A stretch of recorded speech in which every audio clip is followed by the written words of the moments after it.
Hello friends, welcome to Spicy Food Lover. இன்னைக்கு நம்மளோட சேனல்ல ஸ்வீட் லைம் அப்படினு சொல்லக்கூடிய சாத்துக்குடி பழ ஜூஸ் எப்படி செய்யறதுன்னு பார்க்க போறோங்க. அதோட பெனிஃபிட்ஸும் பார்க்க போறோங்க. இந்த சாத்துக்குடி பழத்துல ஏராளமான சத்துக்கள் இருக்குங்க. இதுல அதிகமா இருக்குது வந்து பாத்தீங்கன்னா விட்டமின் சி இருக்குங்க.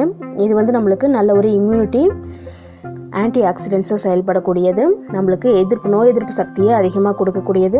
அது மட்டும் இல்லைங்க, நம்மளுடைய உடம்புல நீர் வற்றி போகாமல் இருக்கிறது, அந்த டீஹைட்ரேஷன் அப்படின்னு சொல்லுவோம் இல்லைங்களா, அது போல் டைமில் அது மாதிரி ஆகாமல் இருக்கிறதுக்கு இந்த ஜூஸை நம்ம ரெகுலராகவே குடிக்கலாங்க. சம்மரில் 2 டைம் கூட ஒரு நாளைக்கு எடுத்துக்கலாம். இந்த ஜூஸை நம்மளுடைய நீர் வற்றி போகாமல் நம்மளுடைய டீஹைட்ரேஷன் ஆகாமல் இருக்கிறதுக்கு ரொம்பவே ஹெல்ப் பண்ணக்கூடியதுங்க இந்த சாத்துக்குடி பழ ஜூஸ். அது மட்டும் இல்லைங்க, இது வந்து மொசாம்பி அப்படின்னு சொல்லுவாங்க. இந்த பழம் வந்து நம்மளுக்கு ஸ்கின்னுக்கும் நல்லது, நம்மளுடைய கண்களுக்கு மிகவும் நல்லதுங்க. நம்மளுக்கு கண்கள் ஏதும் இன்ஃபெக்ஷன்லாம் ஏற்பட்டுச்சு அப்படின்னா அதை சரி பண்ணக்கூடியது இந்த சாத்துக்குடி பழ ஜூஸுங்க. அது மட்டும் இல்லை, வெயிட் லாஸ் பண்ணுறவங்க பார்த்திங்கன்னா ரெகுலராகவே காலையில் வெறும் வயிற்றுல இந்த ஜூஸை ஒரு 2லேருந்து 3 மாதம் தொடர்ந்து நீங்கள் எடுத்துகிட்டு வரும்போது நல்ல ஒரு வெயிட் லாஸ் கொடுக்கக்கூடியதுங்க இந்த சாத்துக்குடி பழ ஜூஸு. அது மட்டும் இல்லை, நம்மளுடைய கிட்னியில் இந்த கிட்னி ஸ்டோன்ஸ்லாம் இருக்கும் இல்லைங்களா, அது போல் கிட்னி ஸ்டோன்ஸ் அது மாதிரி ஃபார்ம் ஆகாமல் இருக்கிறதுக்கும் டெய்லியுமே சின்ன குழந்தைங்கள்லேருந்து பெரியவங்க வரைக்கும் இந்த ஜூஸை கண்டிப்பாக எடுத்துக்கலாங்க. இதை எப்படி எடுத்துக்கலாம்? ரொம்ப தண்ணி எதுவுமே சேர்த்துக்கக்கூடாதுங்க. இந்த பழத்தை வாஷ் பண்ணிவிட்டு கட் பண்ணிவிட்டு இது போல் ஜூஸரில் நம்ம பிழிஞ்சு எடுத்துகிட்டு இதில் வந்து சர்க்கரை எதுவுமே சேர்த்துக்கக்கூடாதுங்க. இதோட சாறை மட்டுமே எடுத்துக்கணுங்க. ஒரு 5-6 பழம் போட்டால் தான் நம்மளுக்கு 1 கிளாஸ் அளவுக்கு ஜூஸ் கிடைக்கும். இன்றைக்கி நான் 7 பழம் எடுத்துருக்கேங்க. 7 பழத்தோட சாறு மட்டும்தான் நான் எடுத்துகிட்ருக்கேன், கலெக்ட் பண்ணிகிட்ருக்கிறேன் பாருங்கள்.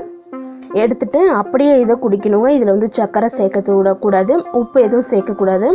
இந்த பழத்தோட சாறு மட்டுமே குடிக்கணுங்க. காலையில் சின்ன குழந்தைங்களுக்குலாம் ரெகுலராக நீங்கள் கொடுக்கும்போது அவங்களுடைய மோஷன் ப்ராப்ளத்தை சூப்பராக க்யூர் பண்ணக்கூடியதுங்க. மலச்சிக்கல் ப்ராப்ளத்தை சுத்தமாக எடுத்துடும். நீங்கள் ஒரு 7 நாள் சின்ன குழந்தைங்களுக்கு கொடுத்து பாருங்கள், அவங்க ஃப்ரீயாக மோஷன் போவாங்க. அந்த மோஷன் ப்ராப்ளத்தை சுத்தமாக சரி பண்ணிவிடுங்க. பெரியவங்களுக்கும் ரொம்பவே ஹெல்ப் பண்ணுங்க. எல்லாருமே குடிக்கலாம். அந்த பியூர் சாறு பாருங்கள், அந்த கலரே உங்களுக்கு தெரியும். தண்ணி எதுவுமே சேர்க்காமல் நம்மளுடைய ஜூஸ் வந்து ரெடி ஆகிடுச்சு பாருங்கள். நான் கிளாஸில் சேர்க்கும் போதே அந்த பியூர் பழத்தோட ஜூஸ் வந்துட்டு நல்ல ஒரு கலராக இருக்குது பாருங்கள் உங்களுக்கு. இதில் தண்ணி எதுவுமே சேர்க்கலை, சர்க்கரை எதுவுமே சேர்க்கலைங்க.